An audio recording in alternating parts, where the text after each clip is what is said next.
Good morning and good afternoon and good day again to you all. Thank you for being here. Welcome to the Whale Road Review Summer Celebration Reading. We're thrilled to celebrate our new summer issue and to continue celebrating contributors from our first decade of publication. Our first act this morning features some of the writers we've nominated for awards over the last few years. We love all of the work that we publish, so it's always hard to choose, but it's a wonderful problem to have. So this reading, everybody's just going to read one brief piece. A lot of readers, but it should be pretty fast-paced and fun. So please welcome our first reader, Carly DeMento. Thank you, Katie, and congratulations on 10 years of Whale Road Review. Happy to be here with you all. So I wrote this poem after a doctor told me I shouldn't eat bread, and I'm not allergic to gluten and love bread, so this was very upsetting to me. Fun fact, humans have been eating bread for about 14,000 years. And before I read this, respect to those with gluten intolerance. Welcome to your gluten-free lifestyle. 11 rules for engaging with bread. 1. Do not pull the rising dough over you at midnight. 2. Deny yourself everything good, decent in life, the rise of a chest when it's put in a warm place. 3. When you walk by the bakery, break the handcuffs out, steel yourself. 4. Avoid binding agents, friendships, civic organizations, scotch tape. 5. Substitute sorghum for wheat, guar gum for kindness, tapioca for guar gum for kindness.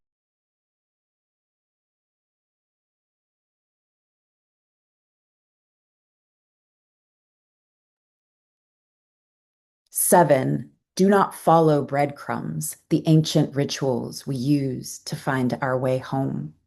8. Be wary of what's broken, shelled, crushed, or sieved, the particles that make up dreams. 9. Do not find yourself naked inside a morning bun. 10. Do not drive to the store, storm aisle 23, and pile everything gluten-free in a mound. Do not pour gasoline. Do not strike a chord. Do not lay the flaming sunrise on your tongue. 11. Whatever you do, do not wonder if we are praying to the wrong gods. Thank you.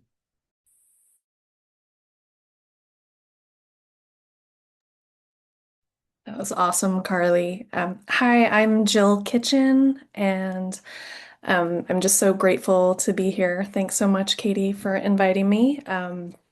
My poem that I'm going to read was in issue 31 in the summer of 23, and Katie kindly nominated it for Best Small Fictions. Where the Knowing Is. The locust tree is dying. My love noticed it first. I could see no difference between the pair, their ruffle of green feathers against the June light. Maybe a crack in the bark, but what tree trunk doesn't split against the forever burn and freeze of Colorado? There are always things he's known first, felt somewhere inside him where the knowing is. Like that we were going to have a son, dreamt him exactly as he is now. Not the daughter I was so sure of as I smoothed the silk of my globing belly. Like when he knew he had to escape a car in the middle of nowhere, Long Island, that wasn't taking him to the airport, the driver unresponsive, eyes straight ahead despite his shouts. I wasn't there, but I hear the heavy thud of his run, breath slicing out of lung, heart thrumming into ears. How he's always known how to save us. Brakes bracing hard in a Wyoming blizzard, just before our heads would have vanished beneath the metal wall of semi-trailer screeching toward us across a sheet of ice. And one July, after a scatter of seasons, he cried out for the midwife before my body had even hit the ground, his voice cracking into tree bark as I slipped out of my skin like smoke. Thank you.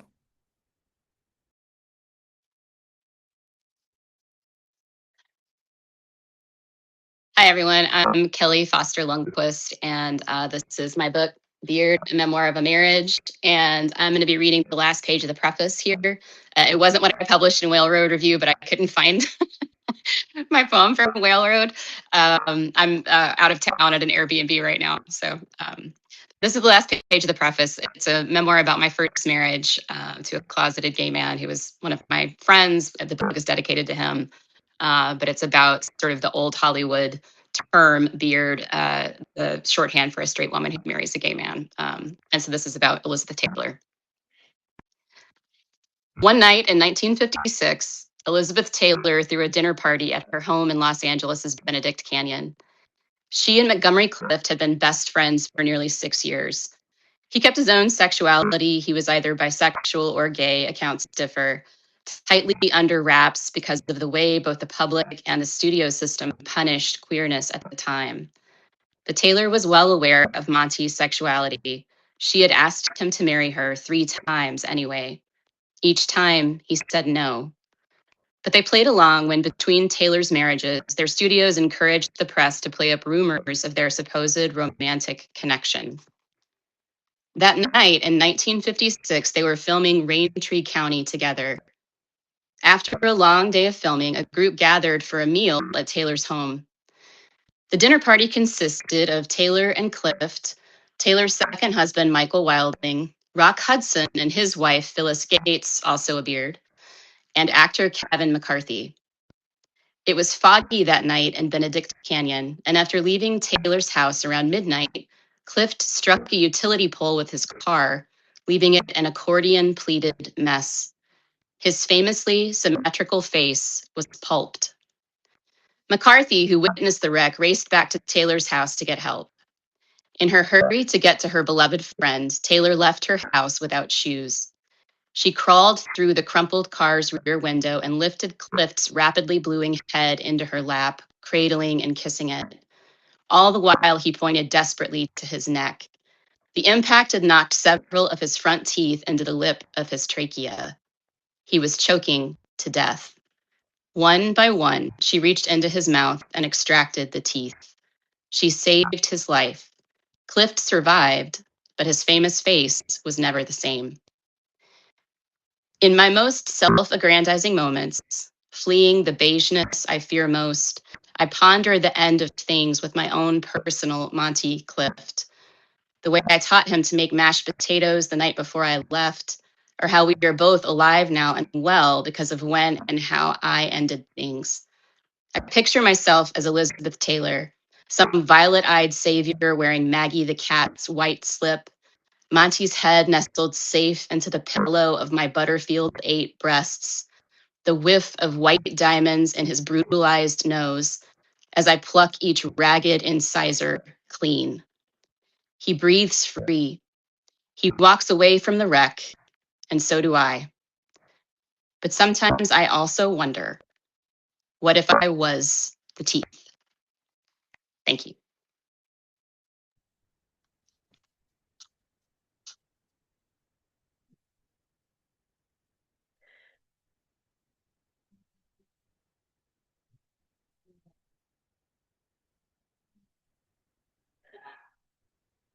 Everybody is so good. I'm so excited to be here today.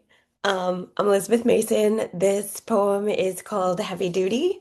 It's from uh, an issue of Railroad magazine that I can't remember the number of. I apologize. But I wrote this after Uvalde. Heavy Duty. I keep thinking about their laundry, the dirty clothes they left behind in laundry baskets on the floor of their bedrooms, piled in bathrooms. They left home 10-year-olds acting like 10-year-olds who wait until later to pick up after themselves. They left home moms who were also teachers, leaving laundry for the weekend. I have a 10-year-old.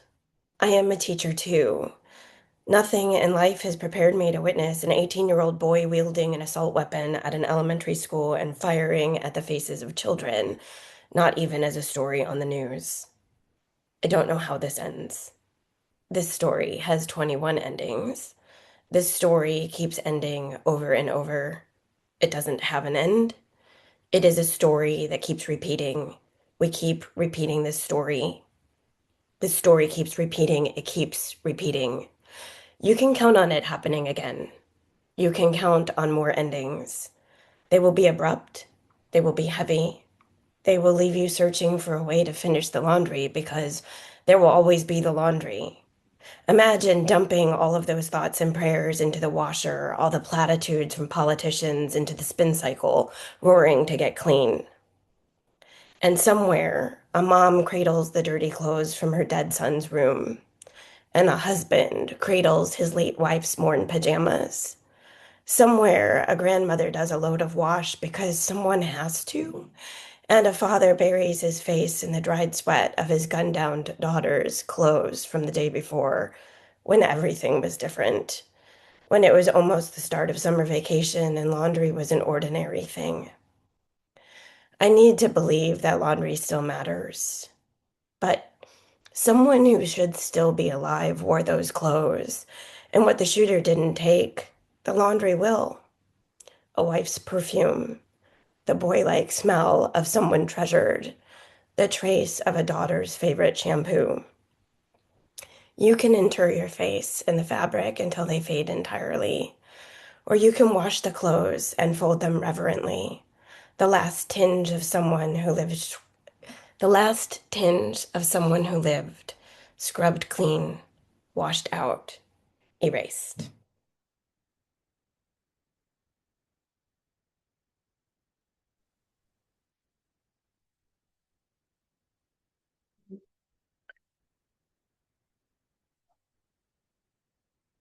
That was amazing. I don't think I was prepared for that, actually. That was really good.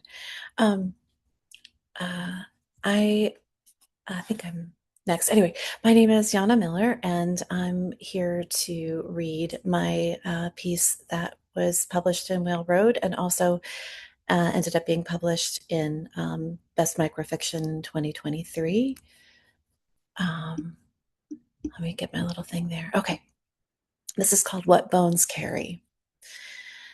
The mathematician's skeleton propped in the corner of the anatomy and physiology room, not far from where he used to teach, strung together with wire and metal pins. Sometimes he was used for instruction, though mostly he held feather boas and Mardi Gras beads. One semester he wore a wide-brimmed sun hat, someone's lost and never found. Equations slipped away into a permanent bone density. The skeleton remembered one about orbital distance, though that had less to do with his eye sockets and more to do with planets. In the quiet of calcium space, it didn't seem an important distinction. It was all space. They were all planets. Flesh and blood talked and talked. He jiggled with the movement of their mouths. The springs on his jaw bounced his teeth into each other, clattering old fillings. Low whispers matched the thrumming heartbeats and sharp breaths. He felt outward through his ribcage, absorbing vibrations through calcaneus and phalanges. Two hooks held the hemispheres of his skull together. Unhinged, his rough bone bowl hid love notes, broken pencils, and a piece of mint gum stuck to his petrous ridge. One diamond cufflink had been embedded soon after he was pieced and delivered, drilled and covered with putty. At the last, a kiss landed with no vibration at all. The skeleton did not remember why. Memory did not store in bones, but leached out with the soft tissue, light as breath. Marrow held strength and silence, persistence and endurance. Now that he was stripped of all else, the mathematician's skeleton aligned with granite and sediment and quartz. His contents kept out of time. Not a thought, but a truth. All bones carry it. That's the end. These are all so good. Hi, I'm Eric Scott Tryon, and this is a micro that was published in Whale Road Review several years ago and was also in Best Microfiction 2023. So this micro was inspired by a lyric from a Neil Young song called I'm the Ocean. And it is called I'm a Honda Odyssey, I'm a Chrysler Voyager. I pick up Jeremy from school at 2:50. I receive a chrome straight razor shaving kit for Father's Day. I have sex on birthdays, anniversaries, and that one time she went to Margarita Monday with her friends. I paste popsicle sticks together with Marissa to look like a California mission. I use words like refinance, cold front, and energy efficient. If I arrive at Jeremy's school even a minute after 2:35, I'm in the back of the pickup caravan and will sit for an hour. I will be irritated the rest of the evening. I spend 3 days putting up Christmas lights. I put my mom in an assisted living facility that neither she nor I can afford. I feel bloated after my third beer. The California mission looks nothing like Marissa had envisioned, and she spends the rest of the night in tears. On Facebook, I see my high school girlfriend is going through her second divorce. I have more black socks than white. I receive wood-handled barbecue tools branded with my initials for Father's Day. I lose to Jeremy for the first time playing one-on-one on the driveway hoop. When coworkers ask me how my 3-day weekend was, I say, not long enough, and replay the exchange in my head the rest of the day. I look forward to masturbating in the shower. I check the weather daily. I sing Disney songs with Marissa and know more words than her. I take my family to Yosemite in July. My back hurts for 3 days after Jeremy beats me at hoops. I have almost paid off my student loans, but not quite. I start snoring. I ignore that occasional pain in my chest. I still love my wife. I'm a vasectomy. I'm a Roth IRA. I'm a golf towel. Thank you. Thank you so much, Eric. I didn't organize these this way on purpose, but I'm glad that I get to talk again after the one that was making me grin and not after the ones that were making me like weep over here. But thank you all. It's so amazing to get to hear you read. Our second act features writers from our new summer issue, which is also amazing. As I wrote in the introduction, the writing in this issue moves between the whimsical and the all too real, and these writers can make even a toad or a tampon seem sacred. So please welcome our next reader, Lisa Morin Carcia. Thank you, Katie. I'm going to read my poem from the summer issue. I hope there are a few of my fellow birders here today. I'm a relatively novice birder, but I do get excited when the summer visitors arrive here in the Seattle area where I live for the breeding season. Now, this poem is about one of those summer visitors, and two of which I saw from my deck this morning before this reading. So let's call that a good omen. Spark. You might be a birder if you can ask a stranger, "What's your spark, bird?" and be understood, provided you're standing by a wetland and the stranger has binoculars, a spotting scope, or a foot-long telephoto. And when the stranger asks, you say osprey, because the day you walked down to the pier at sunset on the summer solstice and saw the big, masked brown and white raptor pluck a trout from the lake right in front of you, it didn't matter that ospreys are common to every continent except Antarctica. It changed you. 1 minute, you were a fish swimming in the shallows.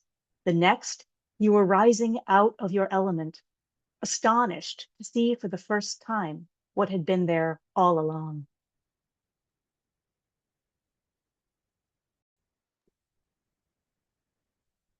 Hi, everyone.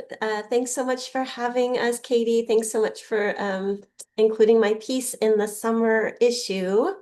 And my husband, this poem is about all of the housework we have put off, and my husband is actually working on the house right now and being a little noisy. So I hope that you won't be able to hear him. Anniversary season. See how the summer grasses you mowed last spring when the world seemed rainful and lush have yellowed. Here in August, rain is a memory. The land is a golden quilt embroidered with brush piles, blackberry, tart and sweet, fallen oak, rough cut wood that needs splitting, its bark scattered like abandoned puzzle pieces. All the tasks we swore to finish before heat, before thistle and fire, wait for our hands. You fret for hungry honeybees. I read evacuation notices. The deck is rotted soft in some places, and from where we watch as squirrels bicker over the last of the cherry plums fallen from a tree, wild silver with age, only a slender mane of green along its black back. Each autumn, the scent of earth rises, and we consider chopping the tree down, except March blossoms, except rust-chested finches. All summer dusk, we've called each other silently to study a covey of quail that slips along the hill in search of fillory and chickweed seeds. The plump blue fellow whips atop an oak stump. He shakes his top knot at the small brown chicks who dash into brambles at the noisy thump of our steps, no matter how we try to quiet. I wanted the quail to make of these words a love poem, but each April the quail choose anew. You don't like to speak of it, how we chose each other twice, a beginning and another beginning. You don't believe early belladonna, naked and pale pink in all that sunshine, is an omen of hard winter. See how beautiful this harbinger.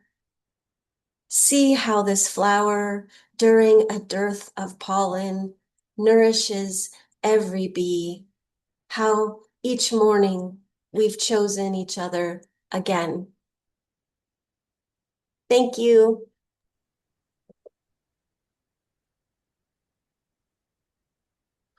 Hello, folks. Can people hear me okay? Yeah, great stuff. So, hello from sunny London, UK. It is 5:30 in the afternoon now here. So, good morning to you and good afternoon to me. So, I've put on in the chat some links.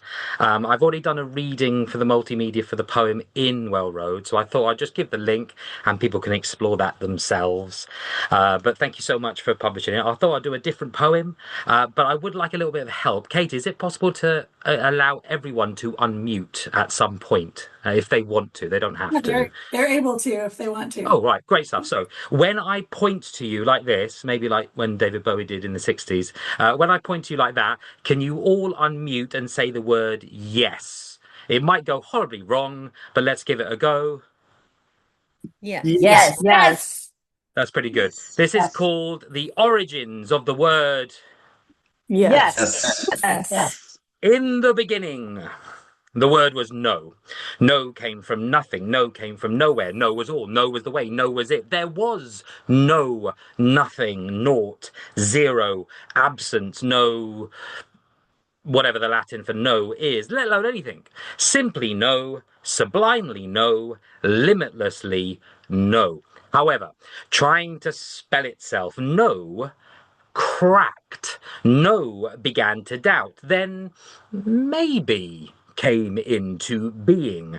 Maybe was definitely not no, but maybe was certainly not anything defined. Maybe was a delay, maybe was desperate, maybe was hiding a half-eaten chocolate bar in a half-full pocket, and maybe was always in the shadow of no. One night, cold and twilightless, no, and maybe met. No, and maybe saw something to cancel out in one another. No, and maybe shook hands and created out of their own doubtful negativity the word, Yes. the idea of, Yes. concept of, Yes. and then my children all the way across the Atlantic.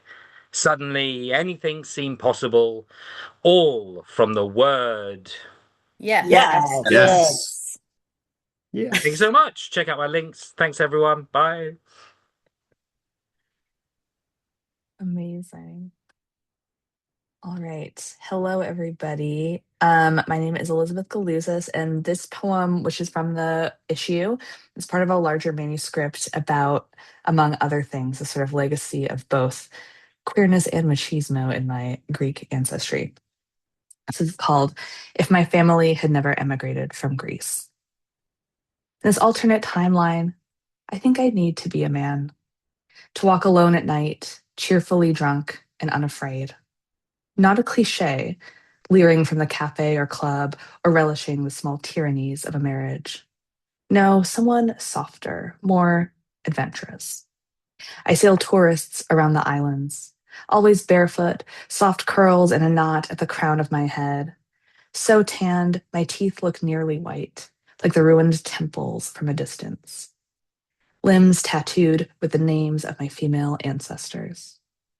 When you inevitably arrive, I take your hand to help you on my boat, surprise you with my tenderness, make dark eyes at you as we dangle our feet and I tell you about my island. I find myself wondering why my whole life I've been drawn to women like you. Thanks.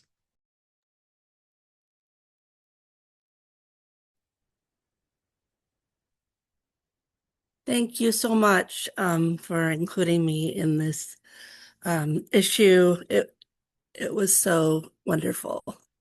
So I'm going to read for you a poem called The Bower. So cool and green, hidden from view, I was the spotted fawn, camouflaged, left behind by a doe who searched for food. The lily pads absorbed energy from the algae in the stagnant pond. Royal purple and lavender orchids bowed. Toads chirruped. When at home, parents arguing became a drone, a mosquito flitting about the ear. I heard how our father did not support us, heard how our mother did not respect his authority. The garden snake slithered around obstacles. The baby rabbits in their burrow could not predict the rototiller, making room for green onions and tomatoes. Thank you.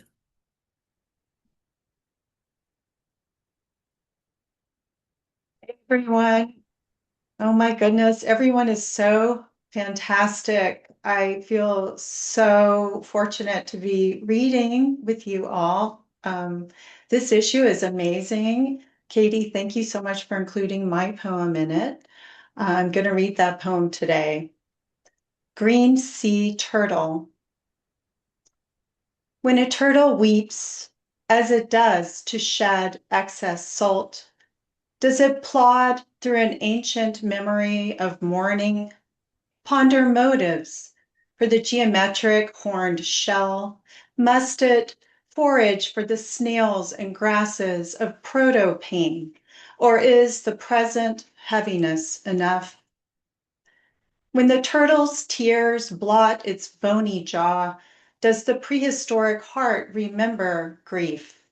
Or does it lose its way through murky tangles of kelp, perplexed, like that time after diving down 13 feet into a pool, you became dizzy, lost your orientation, didn't know which way air, which way water, which could have killed you, which set off a series of missed signals and tests and brain scans and anxiety and damage done to the nerves responsible for hearing, and this the best possible diagnosis? And is it our lot to drag the underbelly across serrated woe at the ocean's edge? Does the turtle retract into the deep green cave of its contemplation to brandish an impenetrable shield to the world, or to reset its slow wisdom and warrior stance? And did the deity stack hexagons on the carapace as a mark of favor or encumbrance? When a turtle cries, does it feel the weight of the relentless pile-on of sheer existence crushing? Does it feel dazed to discover, after diving, that it too can drown?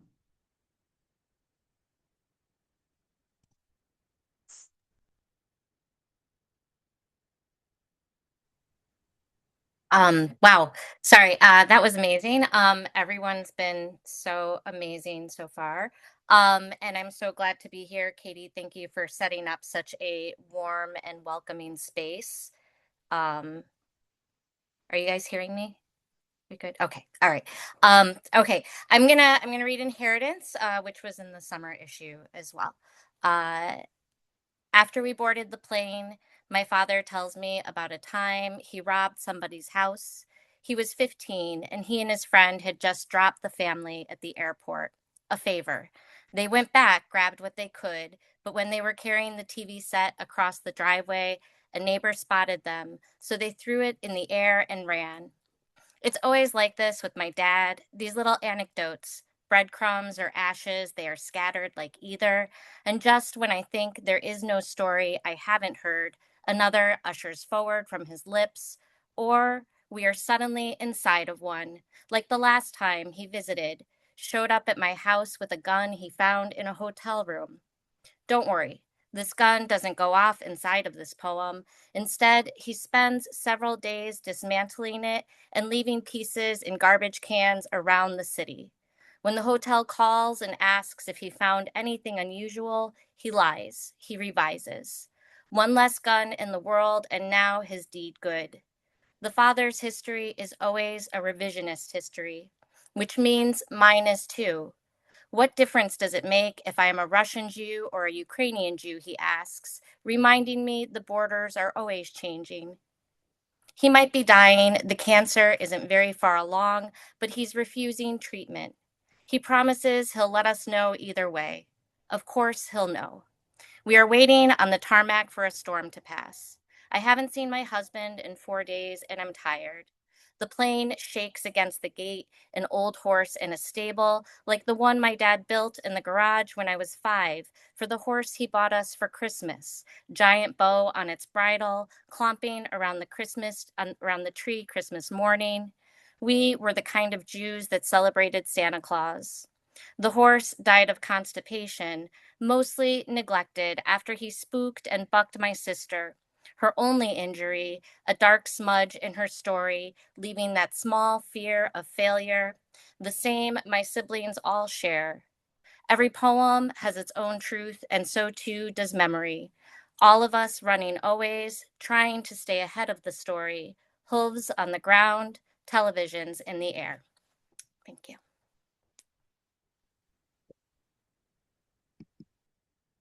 Thank you, Elizabeth, and thank you to Katie and everyone else. It's really a joy to be here. My name is Zack Loehle. I also had a piece published in the summer issue, and I'll be reading that today. I'm based in Atlanta, and last summer I was in the park when a shooter attacked the CDC, which is where I live. And this is what I wrote afterwards. It's called 500 Rounds. I'm playing badminton in the park when the police cars drive by, 5 and then 5. Sirens loud and bright lights blaring. They roar past, disappear, and one ambulance comes behind, crawling by comparison. And I know where they're all going and why, and my neighbors do as well. And we barely acknowledge it, the honesty hanging close about our heads until another police car goes past and someone cracks a joke, pointing at one of us saying, "Here he is, officer." And we laugh, and I tell myself you are safe from the gunman, that you work in a different office, and I do not let myself think about how terribly familiar this all feels. Like when there was the shooting in Midtown, and I was in a building a mile away, and somebody on a Zoom call asked if I was okay. And I said yes, a half-truth. And we carried on as if nothing was wrong, when really I would find out later that a friend's boss had been shot as she went to a doctor's appointment to make sure she did not have cancer. And after that, nothing changed, and everything was the same as before. And now here, in the park, as the sun sets and chimney swifts flutter chittering above my head, their small bodies so strong and full of life, I know again the cold adolescence of my country, the things we love, our guns, and the men who carry them. Thank you.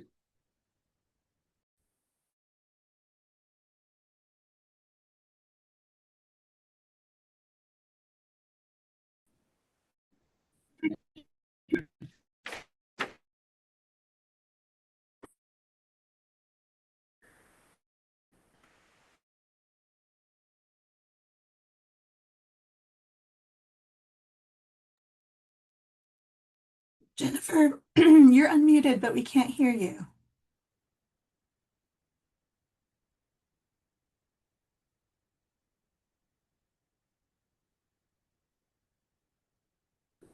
All right.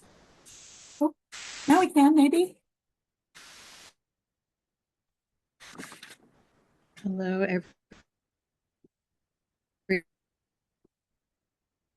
everyone. I am so sorry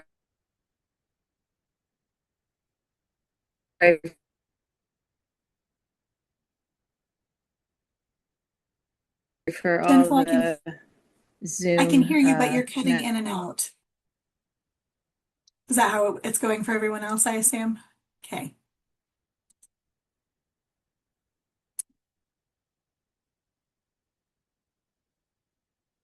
Yeah, that's a good idea.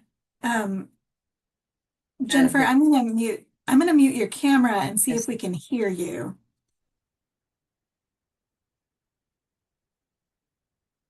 Will you talk again, Jennifer, and see if we can hear you better now?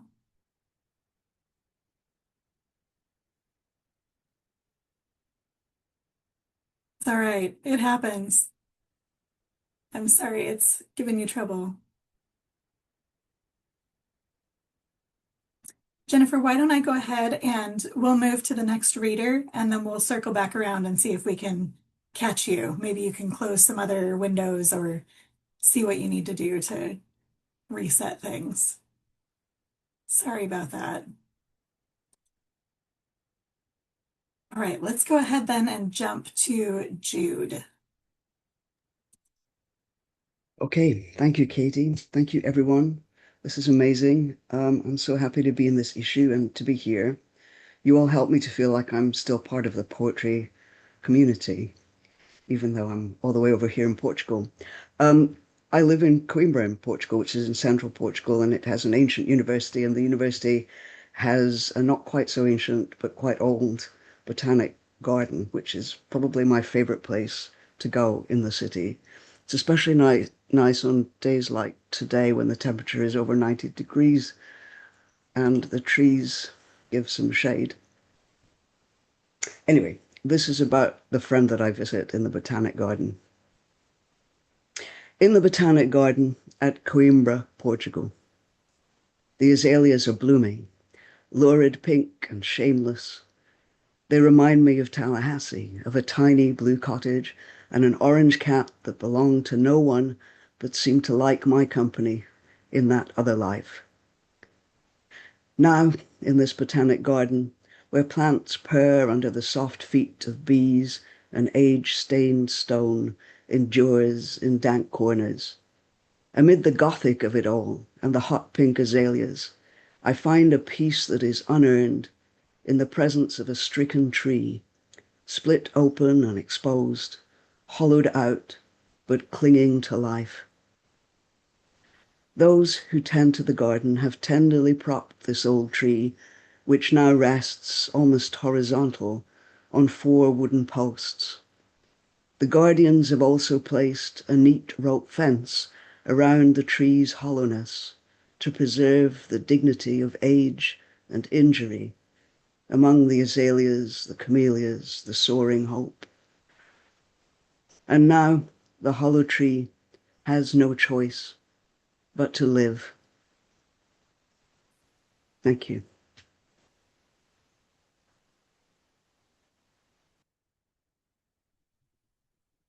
Okay. Again, as people have said, thank you so much for hosting this event, Katie, and setting up. And I've loved the selections people have read. I'm going to read my poem from this summer issue, which I appreciate Katie publishing. And this takes a headline from the BBC of a news event that some of you will remember 3 years ago, when a tourist submersible sub called the Titan went missing as it descended to the Titanic, and 5 people were aboard. And shortly thereafter, we found out the sub had imploded due to the high pressure. Titanic tourist submersible goes missing with search underway. Headline at BBC, June 19th, 2023. We are running out of, but you know that. Everyone knows what wreckage looks like, though I too have slowed down to look. I have filled up the tank while time was running. It's hard to breathe when the wind is made of smoke, and fish can't breathe if the water is too warm. I wonder if there will be a last time a storm gets named, christened like a ship dripping with champagne on its towering bow. How much does it cost to get to the bottom of everything? Every day, I have a sinking feeling that we are headed for the debris field, where search and rescue is not an option. Thank you.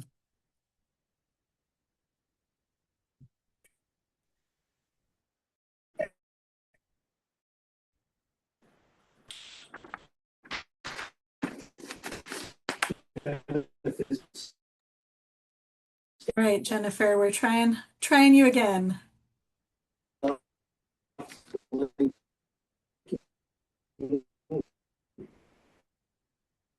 I think you're still cutting in and out.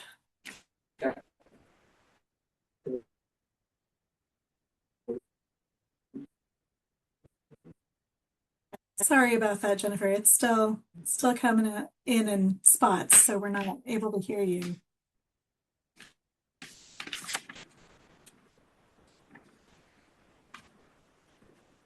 All right. We can either, I mean, we can certainly have someone else read your poem, or we can get you into the next reading for sure, right?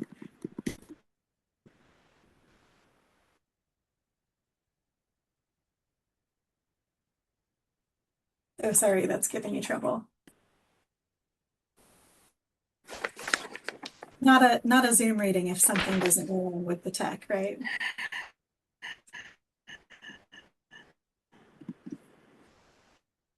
All right. Great. I'm gonna read it because I love it. Unless somebody wants to fight me for it, but I'm gonna go for it. This is The Moor. I fill myself on summer strawberries, hoard seashells and glass marbles that crowd each other's light. But I want more words of affection, another stroke of my husband's fingers through my hair, entwined limbs that never let go. My dresser drawer stuffed with socks so my feet won't meet the cold floor, and the blood in my heart's pocket stays warm. I ask a friend whose love I denied to forgive me for believing it wasn't enough. I used to tell myself the empty room in my house was reserved for someone in need, but really what it holds is the overflow of want. I still think about the shop window and the green silk dress I have no occasion to wear, the imagined life of a dancer with enviable grace, who rises above the marrow of earthly desire as if her bones were hollow flutes, her reflection in the picture window, light pouring in, eternity's promise. Thank you, Jennifer, for the gift of your poem. I'm so glad that it's in our summer issue, and I hope we get to hear you read it in the future. So we are going to transition now to Act 3. Our final act includes a few bonus features from our summer issue. We published Rachel Turney's wonderful interview with Candice M. Kelsey about her book Another Place Altogether, and both Rachel and Candice are here to read for us today. And we also published Melissa Fite Johnson's pedagogy essay about building community and creating a new poetic form. And we're so excited that Melissa chose to debut her new form with us. So we're going to have the three of them close us out. And if all goes well, I will even share a screen so you can see Melissa's new form when we get there. But first, please welcome Rachel. Hello, I did an interview with Candice Kelsey about her new book, Another Place Altogether. I've been following her career. She has several books out, and this was a really great way for us to connect and for me to kind of go to somebody that I was so inspired by and learn more about their work and ask them some very specific questions. So it's a great way to get to know another author. I wrote an after the poem she's going to share. So Candice, do you want to share that? And I'll share my after, or the other way around? Sure. Does it make sense for me to go first then? Okay. Sounds good. Thank you, Rachel. This is titled FaceTiming with My Dying Father. FaceTiming with my dying father on the corner seat by the end table we found in the old house. I remove my glasses and rub reality at the bridge of us, because this final FaceTime is actually our first time to face my father a day before he faces the void, confused. I meet my own each morning with toothbrush in a hand, scrubbing grief from all brave fronts. A minute, and isn't it how it goes now? Some cold fact. No one warned how time slices us into 1,000 versions of our worst selves. The bad goodbyes. No one taught you what to say to the dying. Dad, they've shoveled him into the screen of a family member's iPhone, leaning into his pillowed ear because they were there. Brothers who had the cash to fly in. And I curl my legs beneath the weight of a distance growing wider. Bye, Dad. No need to forgive. We know each other's mistakes. Now close your eyes, face what time is calling for you. The end table wears a glaze of tears. How relics become functional. Love you morphs into a picture of my brothers, mother, and cousins smiling by the bed where my father will die. A final family portrait framed by loss in the glow of a text confirming he's gone. So I unfold into my bed where dull bodies stretch flat and well tucked. In a sanctuary I made for myself, in a house he'll never visit. Once he tossed my little body up and over the water, curled and splashing hotel pool blue and bright. I held my nose from chlorine, that time when faces were safe as air and private as joy. We were so strong then, when it was a life we understood. Thank you.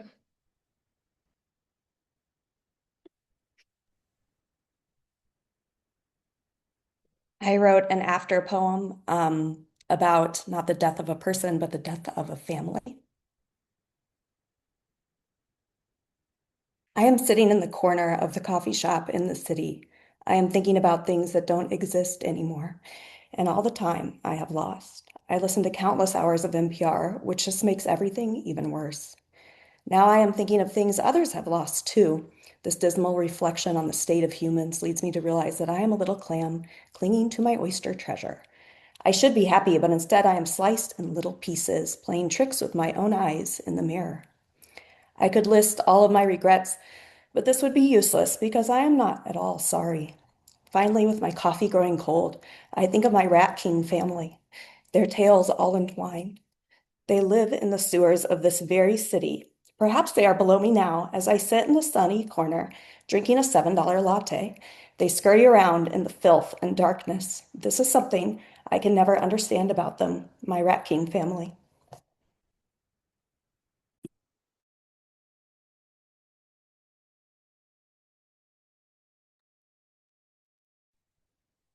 Wow, everybody, yes, I echo what everyone has said, that I'm really honored to be part of this. And wow, Rachel, I think that maybe it's very appropriate that I'm going to read mine now, because mine's also kind of the death of a family. And so I created a poetic form, and what happened was I'm writing this book about becoming estranged from my childhood family, my mom and my brother. And I love form poems, and there are a lot of forms in the collection. And a friend of mine was like, she was like, well, you're going to invent a form, right? And I was like, that was a very natural, thing to say. And I was like, I wasn't planning on it, but maybe I could. And then I started thinking about what forms I loved. And my friend Laura Passon actually named it, and it's called the Lockbox. And Katie, oh, good. This is perfect timing. Hopefully, yes, there it is. Okay. So basically, I don't know if everyone can see this, but like the first line of the poem is also the last line of the poem. And then also it like borders both sides of the poem. So that's just kind of lockbox felt right to me. So on all four sides is my mother and brother find my poems about them, which I don't actually know if they have. This is me imagining what might happen if they do. So estranged lockbox.